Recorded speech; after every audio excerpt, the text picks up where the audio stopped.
You know that feeling in the air, that sense that things are about to get a whole lot faster, louder, maybe a little more unstable? Well, you're not wrong. But what if, for the first time in a while, that's actually good news?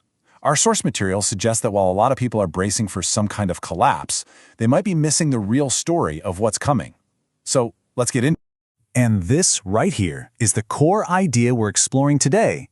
The source is arguing that 2026 isn't the big boom, it's not the end of the world, it's the moment the concrete sets in the foundation for a whole new structure. It's a massive turning point that's going to set the trajectory for all of us for years, maybe decades, to come. So here's our game plan for this explainer. First, we'll unpack why 2026 feels so different from the last few years. Then we'll look at the kind of cosmic blueprint for this change, navigate the very real personal challenges it brings, see how technology is putting the whole thing into overdrive, and finally, get to your crucial role in all of this. All right, let's dive into Section 1. To really get what's coming, we have to understand the energy we're leaving behind. The shift is, well, it's huge, and you can feel it. Think about it. The last few years have felt heavy, right? Compressed, kind of claustrophobic. But 2026 is kicking off a total rebuild phase. And rebuilding isn't a calm, quiet process. It's fast, it can feel really unstable, even disorienting. But here's the key. Underneath all that noise, it's incredibly productive. It's the chaos of a construction site, not a demolition. I love this metaphor from the source. It feels so true. It's like we've been living in a haunted house with the ghosts of these old, broken systems. And in 2026, the lights are going to come on, showing these things for what they are. Powerless and with nowhere left to hide. Okay, so what's the engine behind this massive shift? The source material points to something deeper, a kind of cosmic why. The idea is we're heading into a super rare moment where the big forces of change are actually working together instead of fighting each other. Our source calls this cooperative geometry. But don't worry, you don't need a telescope for this. Think of it less like a cosmic car crash and more like a perfectly tuned-up engine. When these big planetary cycles line up just right, history shows us we tend to enter a repair phase, one that's driven by new ideas and solutions, not by breaking everything down. And here are the big players in the engine room, so to speak. We've got 3 huge planetary movements all coming together. Now, you don't have to be an astrologer to get the vibe here. The dominant elements at play are air, which is all about ideas, systems, communication, and fire, which is about action, ignition, new beginnings. So when you mix brand new ideas with a massive drive for action, you get some serious forward momentum. And this is the real kicker. These combined energies, they don't get into a big argument with the old, broken 20th century systems. They just move so fast and create so much new stuff that those old systems become obsolete. They just get replaced, not overthrown, just outgrown. Now, with all this happening on the outside, you know there's got to be a big internal shift too. So this next part is all about the personal side of this thing, what it feels like on the inside as the world changes so fast on the outside. This really gets to the heart of the personal challenge for so many of us. I mean, think about how much of our identity is wrapped up in our job title, our social circle, our political team.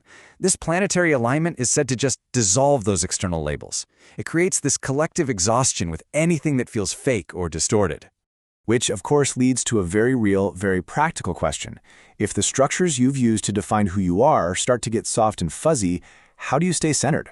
This kind of rebirth can feel incredibly volatile if you're not ready for it. And the source is crystal clear on this. The answer isn't some big secret. It's discipline. It's not about waiting for a lightning bolt of insight. It's about consistency. Things like regulating your nervous system, committing to a daily practice, even if it's just for 10 minutes.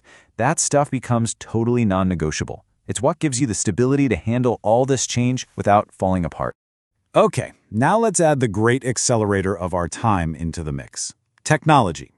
Our source links the huge technological leap that's coming to another big planetary shift, which is all about a massive speed up in how we think, how we learn, and how we communicate.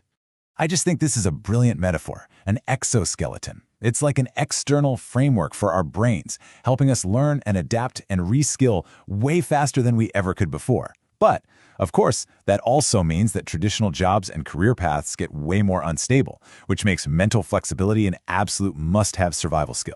And this slide just nails the central tension of it all. This technological jump can go one of two ways. It can either scatter our attention with tons of soulless synthetic noise, or it can liberate our minds from old ways of thinking that were holding us back.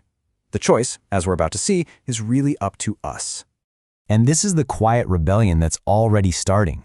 There's this growing, almost physical rejection of content that doesn't have any real lived experience behind it. We're developing an allergy to output that has no soul, no consciousness behind it. We're starting to crave authenticity more than anything else. Okay, let's bring all these threads together. We've talked about the big picture, the personal challenges, the tech accelerator. So the final question is, what is your role in this whole thing? Where do you fit in? See, the source suggests that this same supercharged energy can create two totally different futures. One path is chaos. It's rebellion just for the sake of it, fueled by rage. The other path is evolution.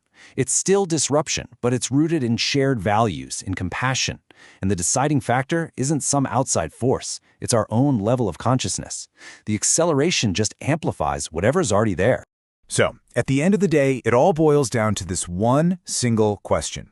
And this isn't just some philosophical idea. It's a real, practical, everyday challenge.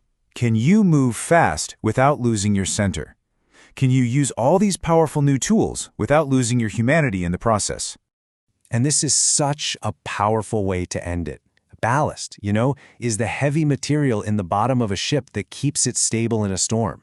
Your personal stability, your coherence, it doesn't just save you. It helps stabilize the entire system. When you stay grounded, you help the world around you stay grounded too. So 2026 isn't asking you to go out and save the world. It's asking you to be one small part of it that is grounded, that is conscious, that is real. The direction is locking in, the window is opening, and the only question left is, which future will you choose to build?